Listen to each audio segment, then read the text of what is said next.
Hello students! In our today's video, we will learn how to find mode of group data. Recall, from your previous standards, you have studied that mode is that value among the observations which occurs most often. That is, the value of observation having the maximum frequency. For example, in the following data set, observe that 15 occurs maximum number of times. It occurs 3 times in this whole data set, and thus 15 with the highest frequency 3 is the mode of this data set. Now students, can you tell me mode of following discrete frequency table? Take a second and find it out. Clearly, here 2 is the number of wickets taken by bowler which has the maximum frequency. That is, 2 wickets has been taken in maximum number of matches, that is 3 matches. So the mode of this data is 2. Now students, can you tell me mode of this given grouped frequency table? Now as per the definition, we can find out that in this data set, which is the highest frequency? Yes, clearly, 12 is the highest frequency. And the corresponding class to this frequency is 20 to 30. So we can say that frequency 12 is for range of numbers between 20 and 30. It can be any number between them. But the problem is we cannot say which number between 20 to 30 has this highest frequency 12. And thus we cannot say that mode of this data is 20 to 30 class, since mode is the specific number and not the range of numbers. So we need to find exact number for this table to call it as a mode of this data.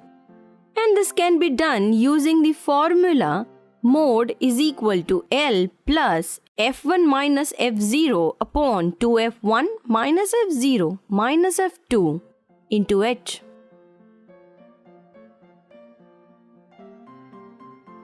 Now we know that in a grouped data, it is not possible to determine the mode by just looking at the frequencies, since frequency corresponds to range of numbers present in that class.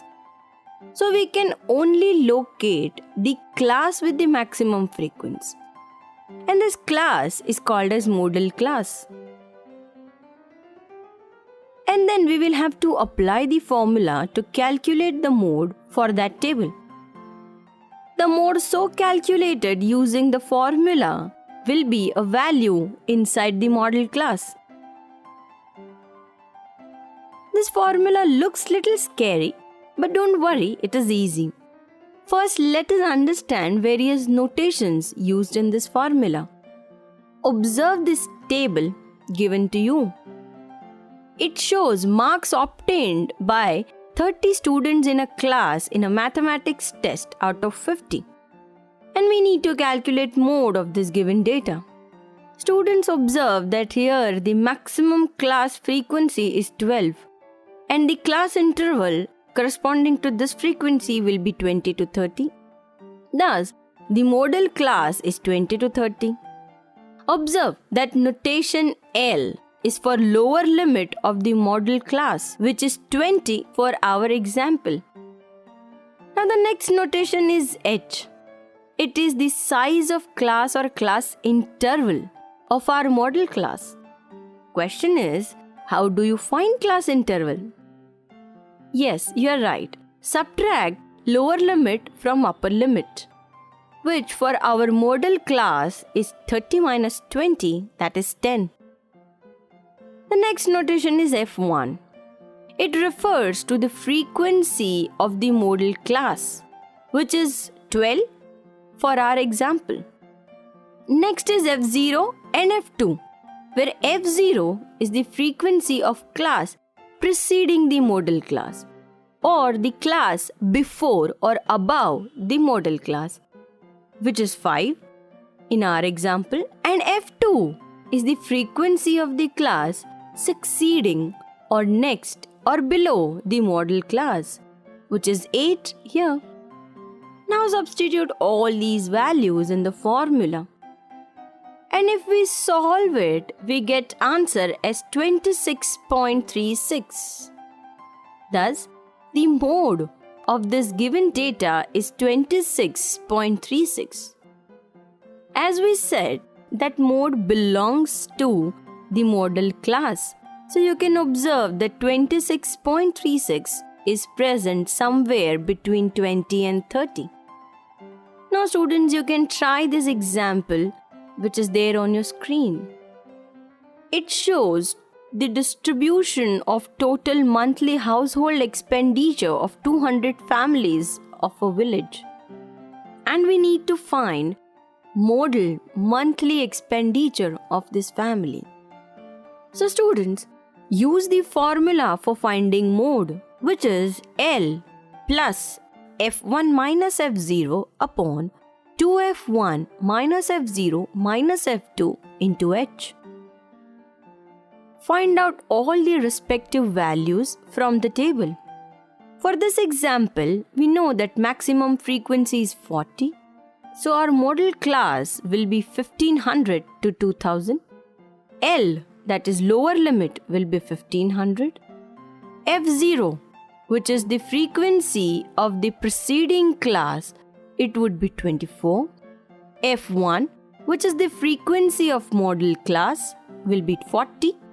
F2, which is the frequency of the succeed class or next class, it would be 33.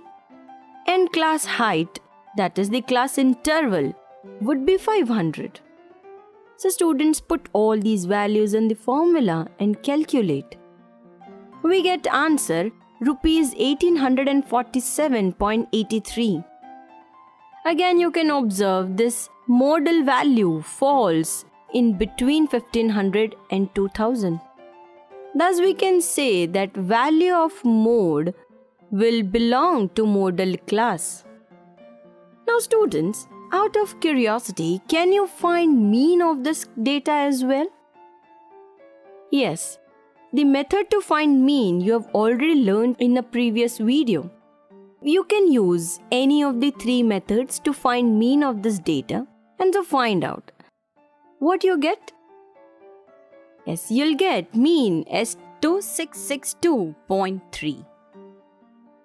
The point is, students, that observe and take a note of this point, that sometimes for the same data set, values of mean, median and mode may come out to be different, or in few cases they may be same as well. In few cases it can be less than mean, or in few cases it can be more than mean. The values of mean, mode and median depends on the type of data and type of method which is used. So in this video, students, we have learned how to calculate mode of group data using the formula L plus F1 minus F0 upon 2F1 minus F0 minus F2 into H. In the next video, we will learn about cumulative frequency and cumulative frequency polygon.